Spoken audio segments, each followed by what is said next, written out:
आज मुझे एक चीज बताइए, जितनी बहनें मेकअप करती हैं सबसे ज्यादा वीकनेस, खून की कमी, हड्डियों का रोग, जॉइंट प्रॉब्लम, आंखों की प्रॉब्लम, इटर्नल वीकनेस, ये सब प्रॉब्लम्स कैसे आती हैं?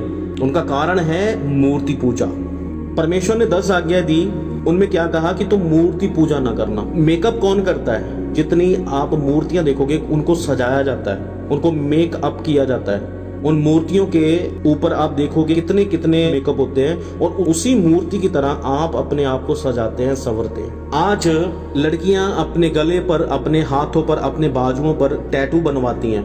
नीचे से शुरू होकर ऊपर तक कान को पूरा फाड़ देती हैं, जगह जगह सुराख कर लेती हैं। एक इयरिंग से बात नहीं बनती, 10-10 एक कान में 10-10 इयरिंग पहनती हैं। तो ये सब चीजें कहां से आई? जब परमेश्वर ने आपको पैदा किया, जब हमारा जन्म हुआ, तो उस समय आपने कांटे या ऐसा कुछ पहना हुआ था कानों में? तो जब आप बड़े हो जाते हैं तो आपके कानों में सुराख क्यों निकाले जाते हैं? परमेश्वर ने हमारे कानों में 2 सुराख दिए, हमारे मुंह और हमारे और बॉडी पार्ट्स।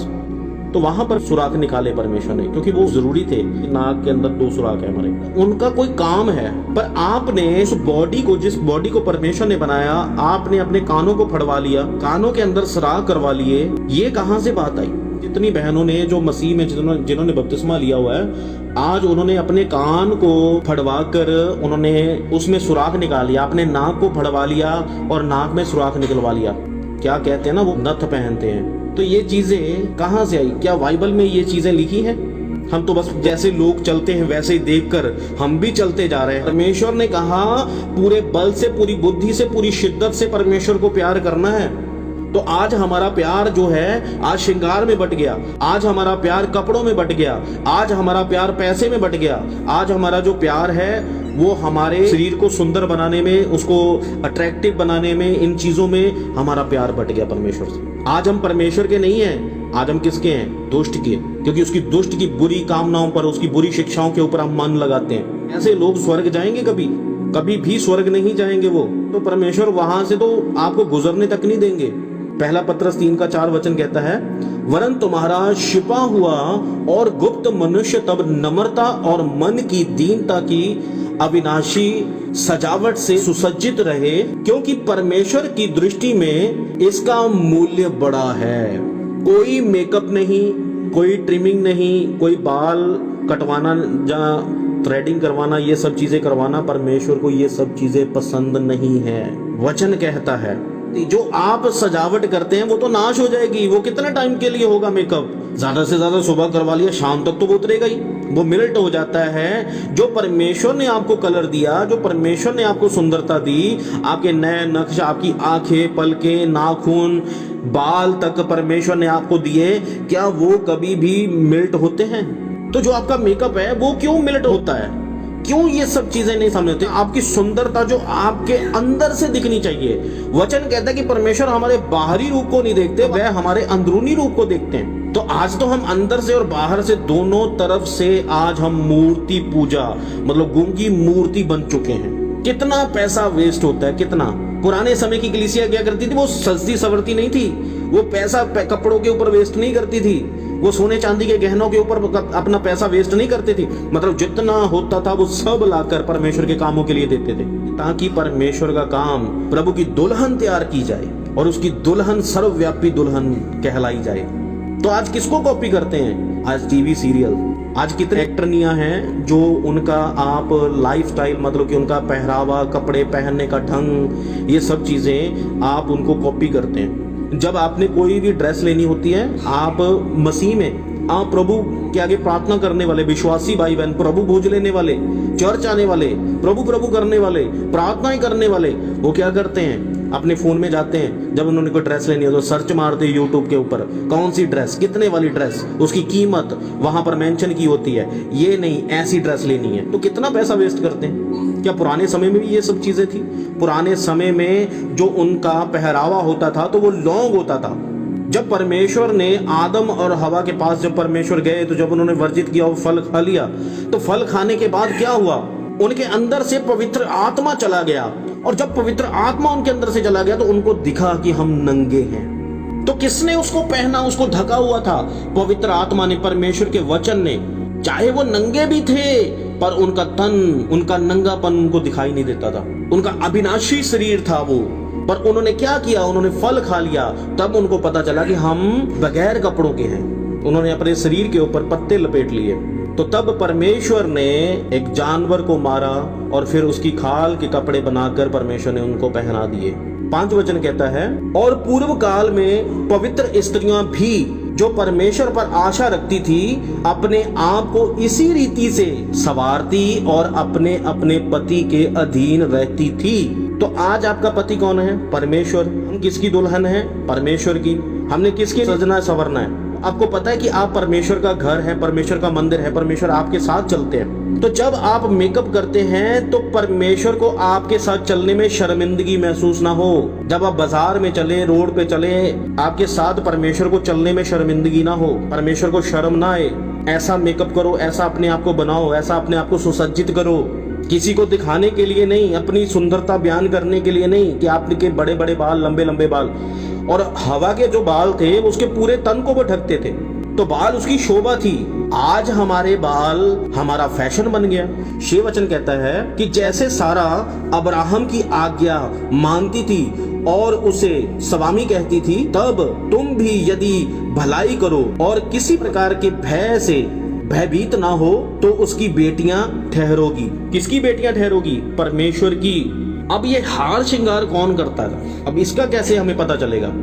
दूसरा राजा 9 का 22वां वचन। येहू को देखते ही योराम ने पूछा कि हे येहू, क्या कुशल है?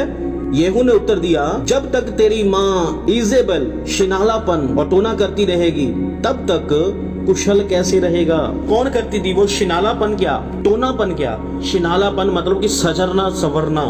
तो जो आप सजते हैं, संवरते हैं, वो क्या होता है? वो छलावा है, किसी दूसरे को छलना, अट्रैक्टिव करना, अपनी ओर आकर्षित करना, उसको कहते हैं छलावापन। तो ये कौन करती थी? इजेबेल। तो आज जितनी भी बहनें, बेटियां, उनका बाल गूंदना, नेल पेंट लगाना, लिपस्टिक लगाना, बिंदी लगाना, सिंदूर डालना, ये क्या है? ये किस चीज को दिखाता है? कि उनके अंदर ये इजेबेल की स्पिरिट काम करती है। समझ आया? तो इजेबेल उनके अंदर काम करती है। तो कैसे पता चलेगा? दूसरा राजा 9 का 30 वचन। जब येहू जोएल को आया तब इजेबेल ये सुन अपनी आंखों में, जो इजेबेल थी वो सुरमा लगाकर, कौन? येहू कौन? वो राजा था। उस राजे को अट्रैक्टिव करने के लिए, अपनी तरफ आकर्षित करने के लिए उसने क्या किया? अपनी आंखों में सुरमा लगाया, अपना सिर सवार कर खिड़की में से झांकने लगी। तो जो इजेबेल थी वो एक बहुत बड़ी तांत्रिका थी और वो क्या करती थी? वो परमेश्वर के नबियों को मारती थी, वो परमेश्वर के विरोध में मूर्तियां बनाती थी और लोगों को वैसे ही सिखाती थी, क्योंकि वो शैतान के कंट्रोल में थी पूरी तरह। वो दुष्ट आत्मा थी और जिसके शरीर में वो रहती थी वैसा ही उसके साथ वो करवाती थी। तो वो क्या करती थी? वो शिनालापन करती थी, टोनापन करती थी, वो लोगों को छलती थी, वो मेकअप करती थी। और वैसे ही आज भी जो मेकअप करते हैं उनके अंदर भी यही इजेबेल की स्पिरिट है, यही काम करती है। 31 वचन पढ़ लो। जब येहू फाटक से होकर आ रहा था तब उसने कहा कि हे अपने स्वामी के हाथ करने वाले जिमरी, क्या कुशल है? 32 वचन कहता है, तब उसने खिड़की की ओर मुंह उठाकर पूछा, मेरी और कौन है? Question mark. इस पर 2-3 खोजों ने उसकी ओर झुका। तब उसने कहा कि उसे नीचे गिरा दो। तो उसको नीचे गिरा दिया गया था। किसको नीचे गिराया गया था? इजेबेल को। 9 का 10 वचन। क्यों गिराया था? और इजेबेल को इजराइल की भूमि में कुत्ते खाएंगे और उसको मिट्टी देने वाला कोई ना होगा। तब वह द्वार खोलकर भाग गया। कौन था वो? परमेश्वर का एक नबी था। तो उसने क्या किया था? उसके प्रति भविष्यवाणी की थी। तो उसको कुत्ते खाएंगे, उसको मिट्टी तक नहीं मिलेगी। और आज वही दुष्ट आत्मा, आज वो क्या करती है? आज वो मसीही बहनों के अंदर वो मेकअप करवाती है, वो आज वही काम करवाती है जो परमेश्वर के विरोध में है, वचन के विरोध में है, जो स्वर्ग के विरोध में है, यीशु मसीह के विरोध में, उसकी दुल्हन के विरोध में, वो सब काम करवाती है। समझ आया? प्रकाशित वाक्य 2 का 20 वचन। तो ये इजेबेल को आज आप अपने बीच में, मसीह भाई बहन अपने बीच में रहने देते हैं। आज बहुत से लोग हैं जो मसीह में आ गए, वो कहते हैं चलो कोई बात नहीं, प्रसाद आ गया खा लो, लंगर चल रहा है कोई बात नहीं, प्रभु का लंगर चल रहा है, सब जगह परमेश्वर एक ही है, कोई बात नहीं खा लो। खाने के चक्कर में देख लो कहां पहुंच गए। 20 वचन कहता है कि पर मुझे तेरे विरुद्ध ये कहना है। किसके विरुद्ध? आपके विरुद्ध, उस सब व्यक्तियों के विरुद्ध जो परमेश्वर के वचन को तोड़ते हैं, जो हार श्रृंगार करते हैं, जिनको पता ही नहीं है हार श्रृंगार करने के पीछे मकसद क्या है, उसका मतलब क्या है। कि तू उस स्त्री इजेबेल को रहने देता है। इसका मतलब कि इजेबेल की आत्मा, अगर आप पुराने नियम से चलकर आते हो देखोगे तो आज अब प्रकाशित वाक्य तक भी वो दुष्ट आत्मा का जिक्र हो रहा है। आज भी वो चर्च कलीसियाओं में काम करती है ना इजेबेल, तो इजेबेल को अपने बीच में रहने देता है। तो आप इजेबेल की बात मानते, आप इजेबेल की जो झूठी शिक्षा है वो आपको सपने में आकर, वो आपके कानों में आकर, वो आपको ऐसे दिखाती है कि आपका हार श्रृंगार करने के प्रति आपको अट्रैक्टिव करती है, आपको सपने दिखाती है कि आप इतनी सुंदर बनकर आप बैठे हुए।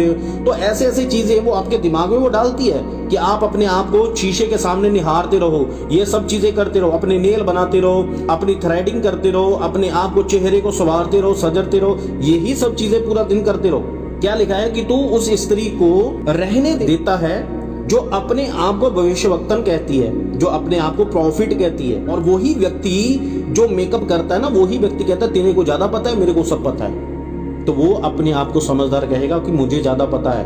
वो कभी भी उस शिक्षा को आप तक पहुंचने नहीं देगा, क्योंकि ये आपके अंदर बैठकर वो काम करवाती है। समझ आई? और मेरे दासों को व्यभिचार करने और मूर्तियों के आगे चढ़ाई गई वस्तुएं खाना सिखाती है। ये सब चीजें कहां पर चढ़ती हैं? मूर्तियों के सामने। हम किसको बलिदान चढ़ाते हैं? मूर्तियों को। जब ये मेकअप करते हैं, ये सब चीजें करते हैं, तो किसको करते हैं? मूर्तियों को।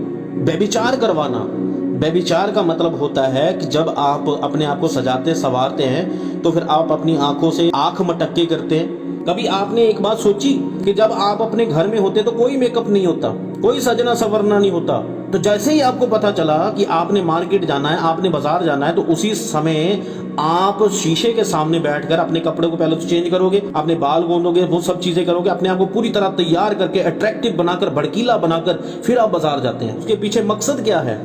क्या मकसद है?